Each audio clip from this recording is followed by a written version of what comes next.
یہ بہت بڑا سوال ہے کہ ابراہیم علیہ الصلاۃ والسلام نے جب حضرت اسماعیل علیہ الصلاۃ والسلام کو ذبح کرتے وقت ایک دمبا آ گیا جنت سے، تو جب ابراہیم علیہ الصلاۃ والسلام نے جب وہ ذبح کیا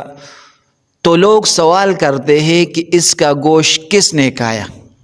یہ بہت بڑا سوال ہے اور اکثر لوگ یہ سوال کرتے ہیں کہ اس کا گوشت کس نے کھایا۔ تو یہاں پر علماء لکھتے ہیں حضرت ابراہیم علیہ الصلاۃ والسلام نے جو دمبا قربانی کے طور پر ذبح کیا وہ دراصل اللہ تعالیٰ کی طرف سے بھیجا گیا تھا تاکہ حضرت اسماعیل علیہ الصلاۃ والسلام کی جگہ قربانی دی جا سکے۔ قرآن کریم میں اس واقعے کا ذکر سورۃ الصافات میں تفصیل سے آیا ہے۔ قربانی کے بعد دمبا کا گوشت کس نے کھایا، اس بارے میں قرآن کریم میں تفصیل نہیں دی گئی اور نہ ہی صحیح احادیث میں واضح طور پر ذکر ہے کہ اس دمبے کا گوشت کس نے کھایا۔ البتہ عام فقہی اصولوں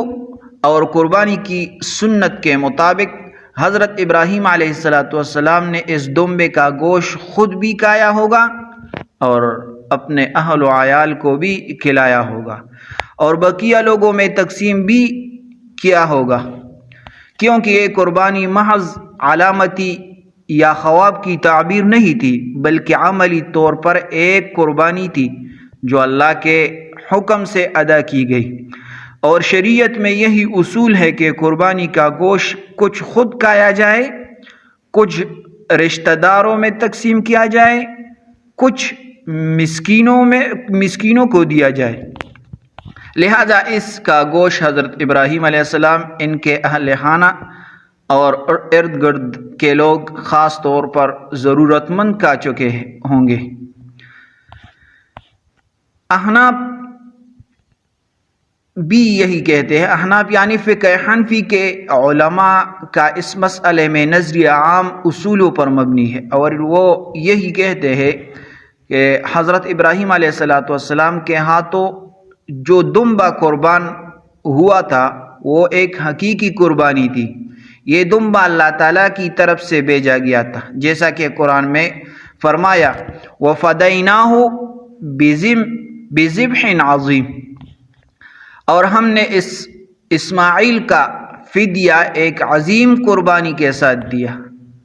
حنفی فقہ کے مطابق یہ دمبا عام دمبوں کی طرح تھا، کھانے کے قابل تھا۔ حضرت ابراہیم علیہ السلام نے اس دمبے کو ذبح کیا، اس کا گوشت کھایا بھی ہوگا اور تقسیم بھی کیا ہوگا، کیونکہ فقہ میں ذبیحہ کا اصل مقصد تقرب الی اللہ ہے، شکر گزاری اور امت کو قربانی کی سنت سکھانا ہے۔ اس میں کوئی ممانعت یا روحانی مخلوق کی مخصوصیت نہیں تھی، مثلا نہ یہ جنتی جانور کی طرح صرف نوری مخلوق کے لیے ہو،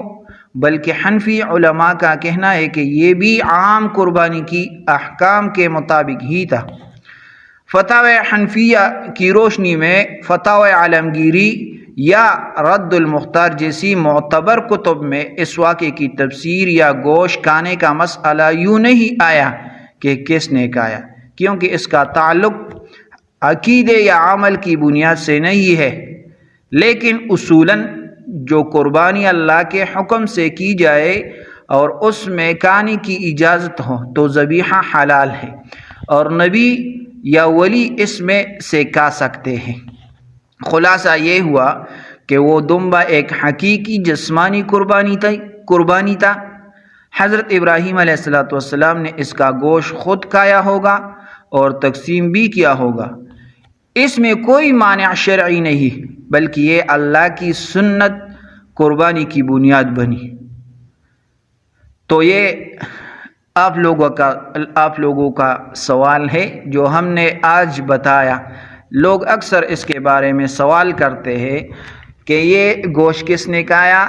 اس کی بارے میں قرآن پاک میں واضح طور پر کچھ نہیں ہے اور احادیث صحیحہ میں بھی کچھ واضح نہیں آیا، لیکن کچھ اصولوں کے مطابق یہ قربانی ابراہیم علیہ السلام نے بھی کی ہوگی، اور غریب لوگ مسکین لوگوں بھی کی ہوگی، اور اہل